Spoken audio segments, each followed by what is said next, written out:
कार्यक्रमाचा शेवटचा टप्पा आभार प्रदर्शनाचा घेऊन येत आहे डॉक्टर सीमाताई पांडे। सीमाताई पांडे यांना मी विनंती करते त्या आजच्या कथाकथन कार्यक्रमाचं आभार प्रदर्शन करतील। धन्यवाद ताई। आदरणीय व्यासपीठावर अध्यक्षाच्या भूमिकेत असणाऱ्या आदरणीय प्रोफेसर ममता इंगोले ताई, प्रमुख अतिथी आदरणीय अश्विनीताई निवर्गी, सहभागी कथाकथनकार आणि उपस्थित रसिक प्रेक्षक, सर्वप्रथम सुंदर संचालन करणाऱ्या विजयाताई भांगे यांचं आपण कौतुक करूया। तर अध्यक्षांना विनंती करतो की विजयाताई भांगे यांचं सुंदर संचालन केल्याबद्दल त्यांचं आपण कौतुक करावं।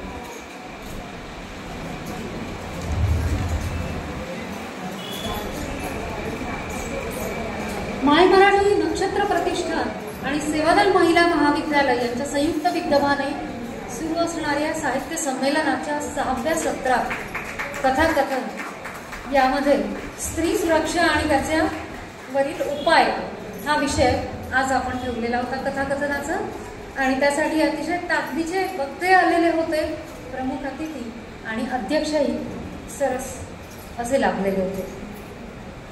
ध्येय मार्गावर स्वतःला झोकून देणारे आणि आपले स्वप्न साकार करणारे अध्यक्ष आपल्याला या साहित्य संमेलनाला लाभले। त्यामुळे साहित्य संमेलनाच्या या कथाकथन सत्राच्या अध्यक्षा आदरणीय प्रोफेसर ममताताई इंगोले यांचे मी शतशः आभार मानते। धन्यवाद ताई। मार्गी अंधार सरीसा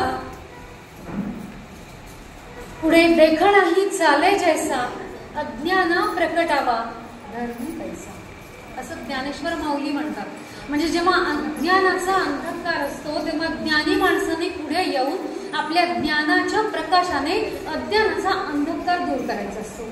साहित्य हा समाजात घडणाऱ्या घटनांची एक प्रतिकृती असते, एक प्रतिबिंब असते, आरसा असतो, आरशात पडणारे प्रतिबिंब असते।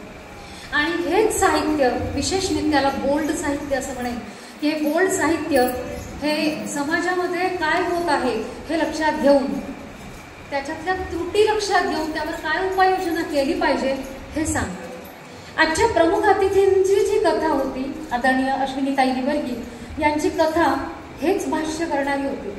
भारतीय कायद्यांमध्ये काय त्रुटी आहेत आणि आपल्या भारतीय कायद्यांमधल्या त्रुटी दूर करून या अशा पद्धतीचे खटले जर लवकर घेतले, फास्ट ट्रॅक मध्ये अशा पद्धतीचे खटले घेतले तर कुठल्याही अमिषाला आपला न्याय मिळवण्यासाठी शस्त्र हातात घेण्याची गरज नाही, अशा पद्धतीचा मेसेज देणारी त्यांची कथा होती।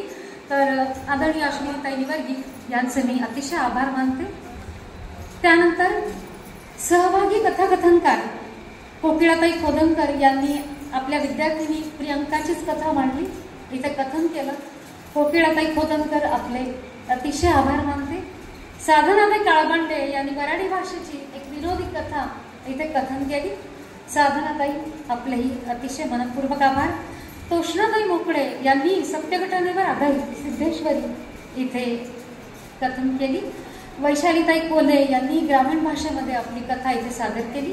स्मिताताई भोयटे यांनी संस्कारावर आधारित ज्येष्ठ व्यक्तींचा प्रश्न इथे उपस्थित केला। आपल्या सर्वांचे सहभागी कथाकथनकारांचे मी अतिशय आभार इथे व्यक्त करते।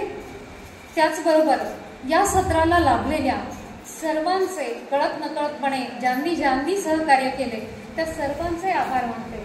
आणि सर्वात महत्वाचे जे आभार आहेत ते गर्दी आणि सुजाण रसिक प्रेक्षकांचे, की आपले सुजाण रसिक प्रेक्षक तेवढ्याच ताकदीने ऐकणारे आहेत आणि त्यामुळे आपल्या सर्वांचे सुद्धा मी मनपूर्वक आभार इथे व्यक्त करते आणि आपली रजा घेते आणि याबरोबरच हे सत्र इथे संपलं असं मी जाहीर करते। धन्यवाद।